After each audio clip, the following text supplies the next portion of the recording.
For today's vlog is ituturo ko po ang mga tips kung paano tayo makapagpasali ng mga prospect sa ating PPC business kahit wala pa tayong resulta. So yan po ang topic natin ngayon. So sana po inyong pakinggan hanggang dulo. So ang pinakauna is believe in your product. Yes po. So ano po ba ang product natin pag tayo ay isang tipician na? So syempre load. Load po ang product natin. So dapat tayo ay proud kung ano po yung ating ipipresent sa ating prospect, sa ating mga prospect para pag sakaling tayo ay tanungin, meron po tayong isasagot sa kanilang mga possible na itatanong po.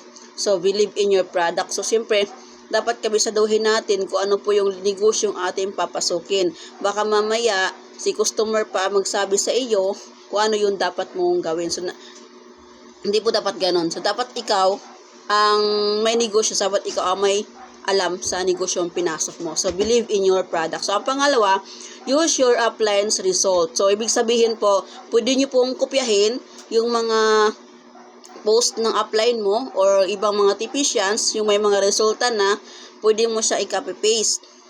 Diba? Madali lang po mag-copy-paste. Kasi sa ating negosyo po, guys, is copy-paste lang po tayo dito. So, kaya nga po, may natawag kami yung copy-paste. Diba? Consistent is the key. Yan po ang kadalasang nakalagay po doon sa aming mga post bilang isang tipician. So, sa negosyo po natin guys, kung malakas kang mangupya, so kikita ka. Kaibahan naman po dito pag nasa eskwelahan ka, pag nangupya ka, kung mali yung kinokopyahan mo, wrong ka din. Kasi mali po yung sagot niya. So, sa ating negosyo naman po, is kung magaling kang mangupya, malaki ang resulta mo, magkakaresulta ka sa negosyong to. Kaya nga po, copy-paste lagi po tayo sa ating mga upline's result. Even ako, may nagungupya din po ako sa aking upline result. Sa mga tipicians din po na mga nagka-resulta na kinakopy ko po at pinapost ko po sa Facebook. So, ang ating number 3 is do not use old style. Ano po ba ibig sabihin nun, Coach? Do not use old style. Halimbawa, yung kape-kape, yung mga pag-slimming coffee na dyan or slimming product na hindi naman nakikita sa'yo na slim ka or yung pampaganda na hindi naman at ikaw mismo hindi ka gumanda. Kung tanungin ka, gumagamit ka ba niyan tapos walang nakikita ng result sa'yo, di ba? Siyempre, walang maniniwala sa'yo, guys. Kasi maraming tao na scam at sasabihin na nila na, scam yan, di ka maniniwala sa ganyan. So, do not use old style ng ibang mga networker. So, dapat, kung ano yung negosyo natin, yun lang po ang ating ipopost sa Facebook. At number 4, public your post. Dapat naka-public po tayo, hindi po tayo hindi po tayo naka-private. Pag tayo nagnegosyo po guys, dapat tayo ay naka-public. Naka-public po dapat yung mga post natin sa Facebook about sa negosyo. So, ang ating ipa-private lang po is yung sa ating pamilya po nga gathering, yung mga sa ating pamilya or kung gusto mo i-public o i-private lang po yung about sa buhay mo. So pagdating naman po sa negosyo is dapat po nating i-public po yun para malayo po yung maabot ng ating mga posting. So, ang ating number 4 is post your business and tag your prospect every day. So, ano po ba yun, Coach? So, mag-post po tayo araw-araw. Hindi po tayo dapat patay sindi. So, hindi po dapat post ka ngayon, sa sunod na araw, wala kang post. Sunod na araw, walang post. Sunod na araw naman po-post ka. So, hindi po dapat gano'n.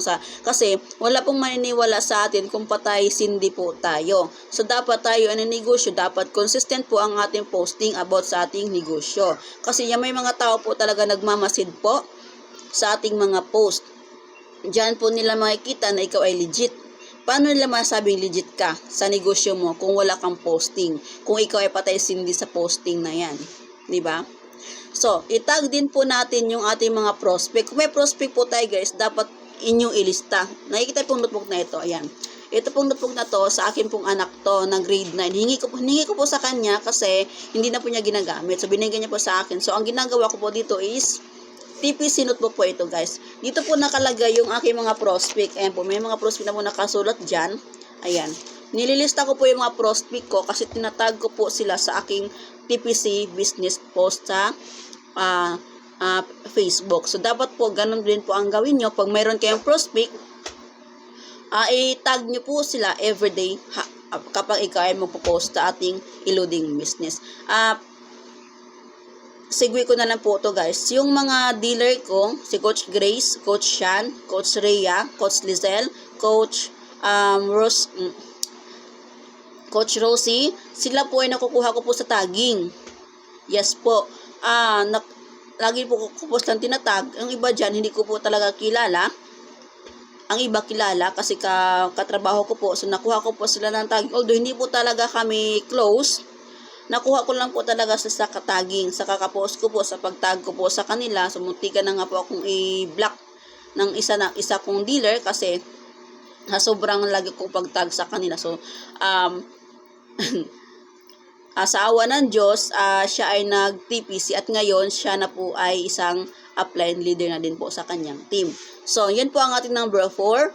Post your business and tag your prospect every day. So, ang ating number 5 po is always pray your prospect. Yes po, ipagdasal po natin yung ating mga prospect. Guys, kung meron po tayong prospect po talaga, ipag-pray po natin yan na sana mag-join po sila sa ating eluding business sa TPC. So, kung hindi, ipagdasal po natin sila kay Lord na kung talagang para sa atin. Di ba? So, kung ayaw, wag mo niyo po pilitin. So, sabi nga nila, kung ayaw, sigaw lang po tayo ng next kasi hindi po titigil ang ating negosyo sa isang tao lang. So, marami po nag-aabang na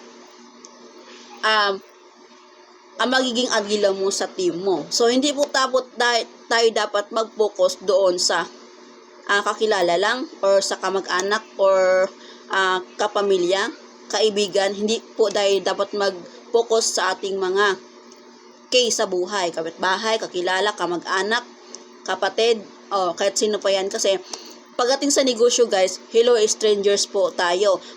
Marami po akong team na hindi ko po kilala. Nakita ko lang po nagkakilala lang po kami sa Facebook. Sa kakapost ko po. So, nagtiwala po sila sa akin. So, maraming salamat din po. So, yun po ang gagawin natin.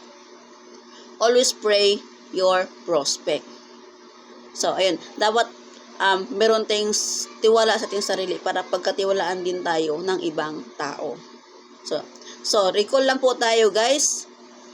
Ang ating 5 tips kung paano makapagpasali sa ating eluding business kahit wala pa tayong resulta. So, una, believe in your product. Pangalawa, use your upline's result. Pangatlo, do not use old style. Ang pang-apat, post your business and tag your prospect every day.